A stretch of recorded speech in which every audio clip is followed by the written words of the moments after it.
Olá, eu sou a Viviane e nesse vídeo nós vamos falar sobre episiotomia, respondendo uma pergunta que muita gente faz.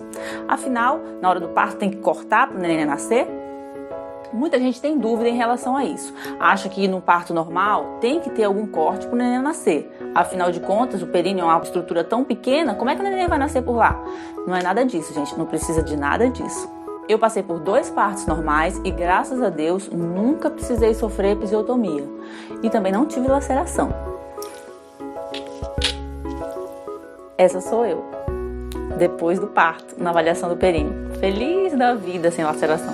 Mas eu falei em laceração. E se você não sabe o que é laceração, eu vou explicar. Laceração são pequenos rasgos, pequenos cortes que são feitos, comuns no parto normal, feitos por causa da saída do bebê pelo canal vaginal. O canal vaginal é uma área muito vascularizada, é uma área de uma mucosa fina, né? É uma mucosa muito elástica, mas é uma mucosa fina. Então, na saída do bebê, é comum acontecer alguns rasgos que a gente dá o nome de laceração. A mucosa do períneo é uma mucosa assim muito parecida com a mucosa da nossa boca.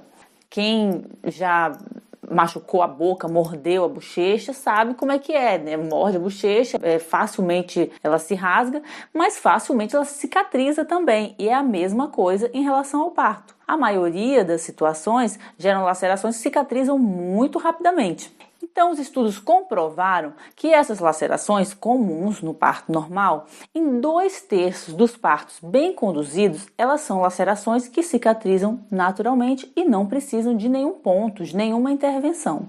Algumas lacerações, chamadas lacerações de 1º e 2º grau, que precisam de pontos, podem ser feitos com uma anestesia local, logo após o parto, e cicatrizam também facilmente.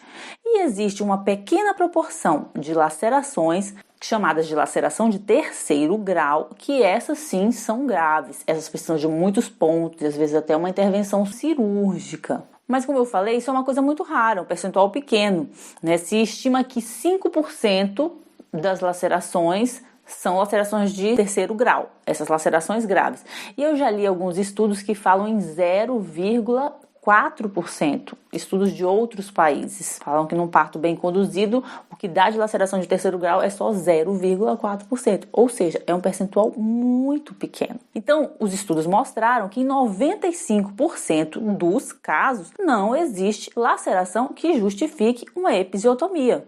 Mas então como é que surgiu esse negócio de episiotomia? Tudo começou em 1700 e bolinha, até com uma boa intenção. Eles tiveram uma grande ideia de que se eles cortassem o períneo, ali logo na hora que o neném estava nascendo, quando a cabecinha do bebê começa a aparecer, eles dessem um corte de tesoura, um corte mecânico, como a gente chama, no períneo, eles iam fazer um corte controlado, que ia proporcionar que não houvesse uma laceração de 3º grau, né? Era uma ideia boa. O neném ia nascer mais rapidamente, ia apressar a saída do bebê e não ia haver laceração.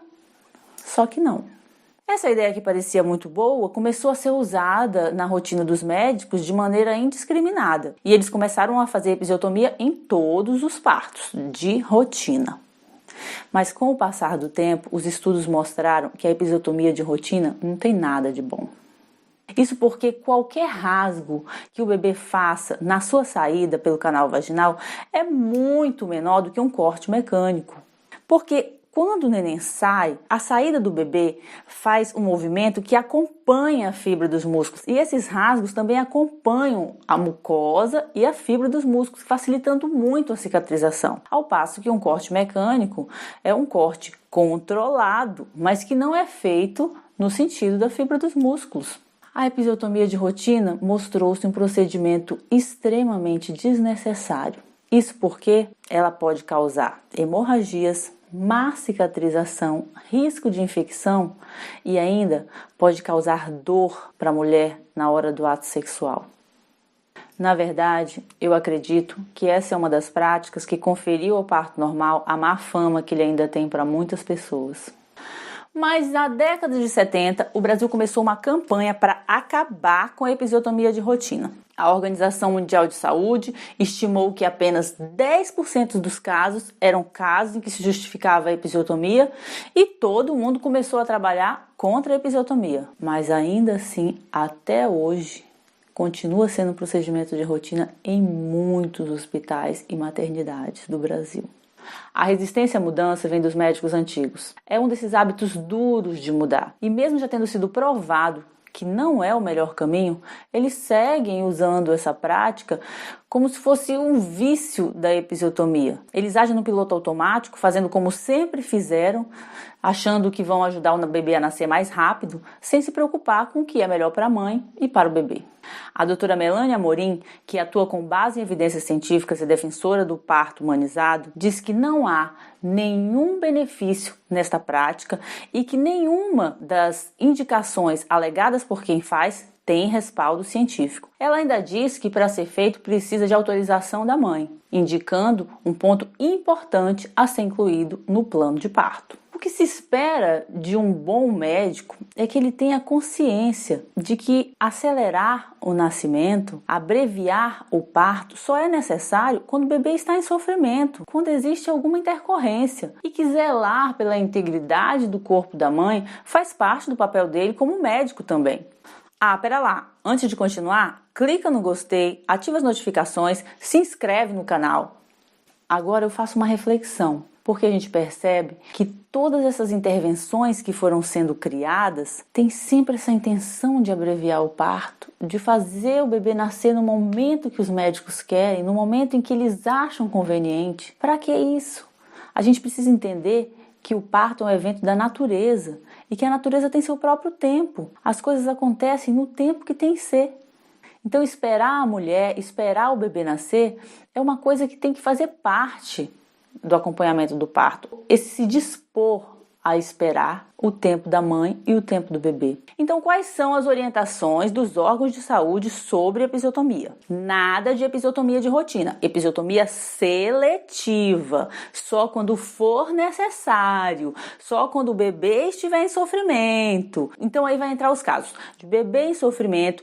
Quando o trabalho de parto estagna, parou o trabalho de parto. A gente tem que fazer alguma coisa para esse neném nascer. Não está tendo mais contração. Se justifica também a episiotomia nesse caso. E quando há um risco de laceração de terceiro grau, que a gente já viu que é mínimo.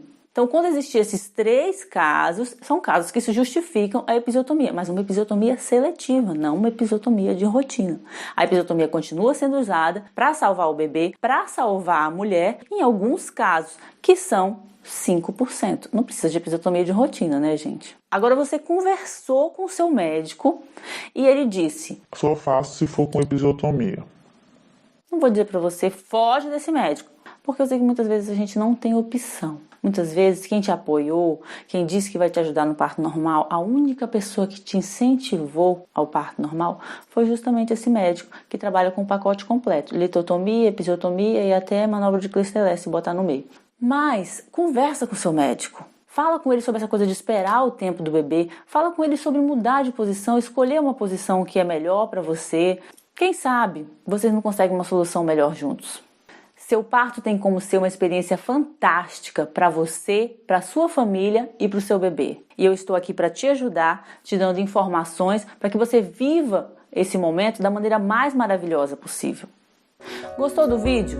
Clica no gostei, se inscreve no canal, ativa as notificações para você receber os nossos vídeos logo em primeira mão e indica para alguém que você gosta, para alguém que você acha que vai se beneficiar com essas informações. E responde para mim, você já passou por episiotomia? Você conhece alguém que já passou por episiotomia?